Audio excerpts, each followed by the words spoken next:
No, ahí está fenómeno, ahí está fenómeno.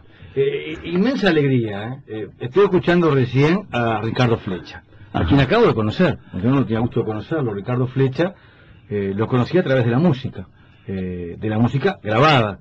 Es el músico más importante de Paraguay en el canto popular.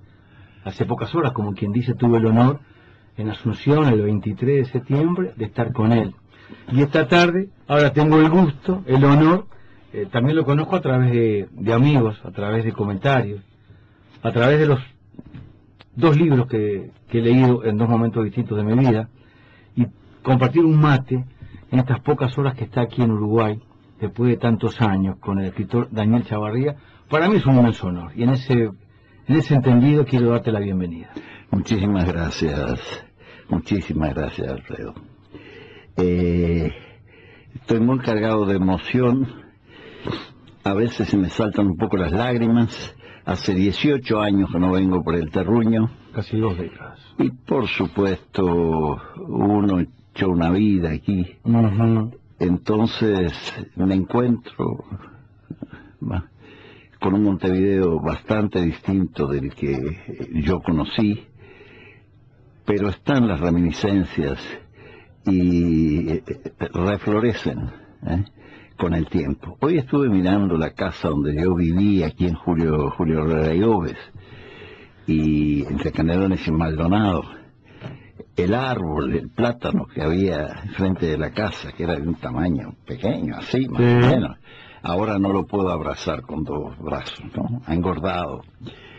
La fisonomía de la ciudad es estupenda. Montevideo es una ciudad linda, sin lugar a dudas.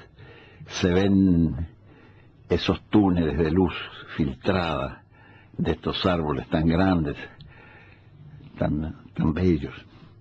La gente muy cordial. Montevideo es una ciudad muy agradable, sin lugar a la menor duda. No lo digo por patriotismo vano. Mi único nacionalismo radica en el fútbol. Después el amor al terruño, una cosa muy elemental, muy directa. Cuando tú te fuiste no habían estos túneles verdes. Estos túneles verdes en Montevideo se comenzaron a generar, te cuento, hace más o menos unos 15 años, cuando se cambió la poda y se pasó a lo que se denomina la poda francesa. Entonces vas a ver distintos barrios donde las copas de los árboles se juntan en el cielo, y es algo impresionante. En ese punto de vista se ha enriquecido muchísimo la ciudad.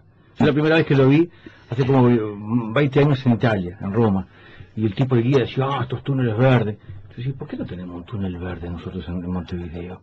En realidad, y después, bueno, me explicaron cómo era lo de la poda, se cambió la poda aquí en Montevideo, y eso genera estos túneles que te llamaron la atención. Y me alegro de tu comentario. Ahora que vos hablas de la poda, yo recuerdo que cuando podaban los árboles de la cuadra donde yo vivía, se iniciaba inmediatamente una guerrilla. Los muchachos que venían de otro barrio a saquearnos las ramas gordas, y nos entrábamos a palos, éramos unos bárbaros cuando eso. ¿Y en qué consiste la poda francesa? Que no se los troncha a todos, no se los corta corto, se deja las ramas largas. Cuando se hace la poda, se dejan 4 o 5 ramas, las principales se las deja, se sacan las laterales para que no saque luz, y no se lo corta más como antes, se lo cortaba a 2 o 3 metros. Luego hace alguna intendencia en el interior, algún cuartel lo hace todavía, pero ha ido como cambiando. Ahora estuve en Cerro Largo y sigue así la intendencia podándolos de esa manera, queda todo con muñones. Tuve el gusto de estar en un lugar histórico que tiene que ver con Aparicio, y dije, mira, esto que a mí me desagradaba antes, ahora me gusta, porque que quede en algún lado como un testimonio de cómo era antes Uruguay en la poda. Pero bueno, ese es otro tema. Yo estaba intrigado, y desde que te lo pregunto, porque estuve repasando algunas entrevistas tuyas, y en algunos lados, ya que decías lo del nacionalismo, lo del fútbol, y qué sé yo, me encantó. Escritor cubano nacido en Uruguay, has dicho en algún momento, y en algún momento cuando, bueno, finalmente te dieron un reconocimiento tardío, pero llegó a ti, planteabas un escritor uruguayo que vive en la isla. ¿Con qué me quedo? Mirá, creo que las dos cosas son verdad. Yo soy un ciudadano uruguayo, sigo viviendo con pasaporte uruguayo, nunca cambiaré de nacionalidad, no creo que deba hacerlo. Y soy realmente un escritor cubano por el hecho fundamental de que he dedicado lo más importante y numeroso de mi obra a Cuba, a su revolución, su gesta, su gente, sus costumbres, su folclore, lo que tiene de particular. Y mañana, a las 7 de la noche en el Salón Rojo de la Intendencia, voy a dar una charla sobre el tema de la novela política de aventuras, que es mi género, digamos, de origen. Yo empecé escribiendo esas cosas. La novela política de aventuras es la novela de espionaje capitalista, pero dentro de un marco histórico absolutamente veraz y documentable. No es el paquete, ni la mentira, ni la cosa fraudulenta de James Bond, ¿no? Que es una gran mentira.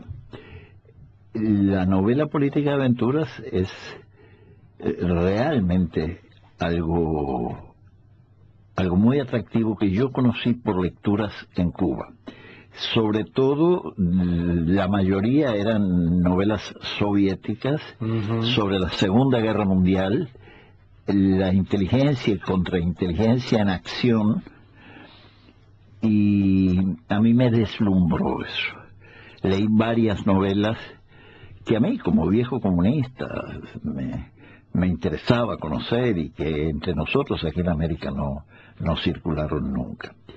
Entonces, en el año 74, exhibieron en Cuba un serial que se llamó 17 instantes de una primavera, que es una novela de Julian Semyonov, un bestseller de la Unión Soviética, precisamente sobre los últimos días de Berlín, y centrada en una figura más o menos histórica, Stirlitz, y absolutamente apasionante. Entonces, eso a mí me marcó, en el sentido de que por primera vez yo tuve un vehemente deseo de escribir algo. Yo quise hacer algo de ese tipo, pero con las realidades cubanas. Como escritor, yo fui un escritor tardío, empecé a escribir a los 45 años, y quizás si no hubiera ido a Cuba nunca habría sido escritor.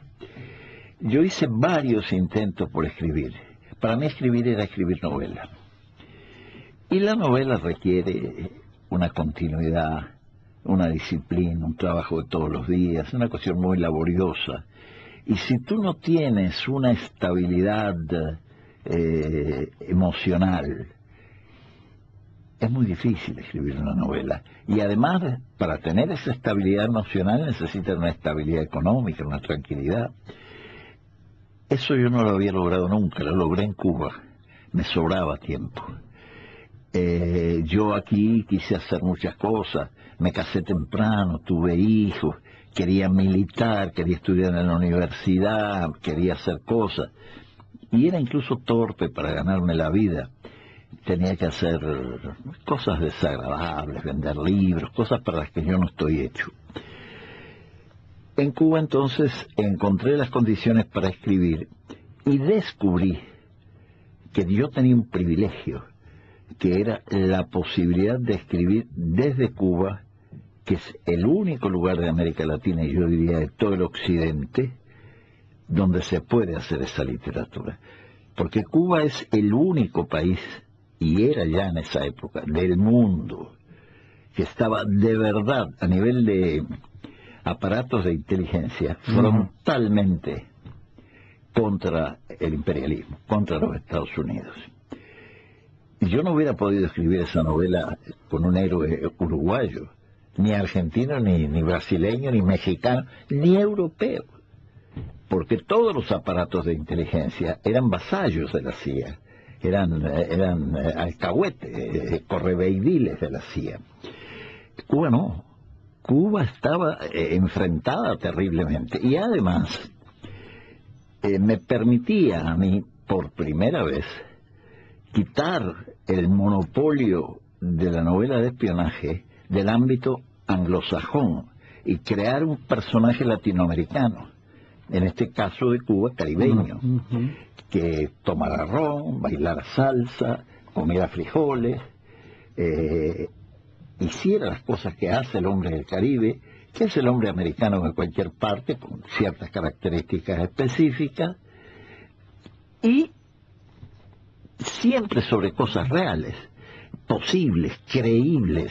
Yo podía, digamos, concebir una escena en, digamos, el Cairo, o el Yemen, o en el Extremo Oriente, donde un karateca cubano, con varios danes, porque los había y los hay, con muchos conocimientos de inteligencia y contrainteligencia, que los hay, porque heredaron de los soviéticos toda la experiencia acumulada desde la Revolución de Octubre. Y lo superaron incluso, me parece. En algunos casos hicieron maravillas, ¿no? Pero en general, con todo respeto, se formaron las escuelas de la KGB y conocían las técnicas. Entonces yo iba a estar escribiendo de algo real. Mi personaje central de esa novela primera mía, que se llamó Joy, y que estaba concebida sobre hechos reales que yo llegué a conocer,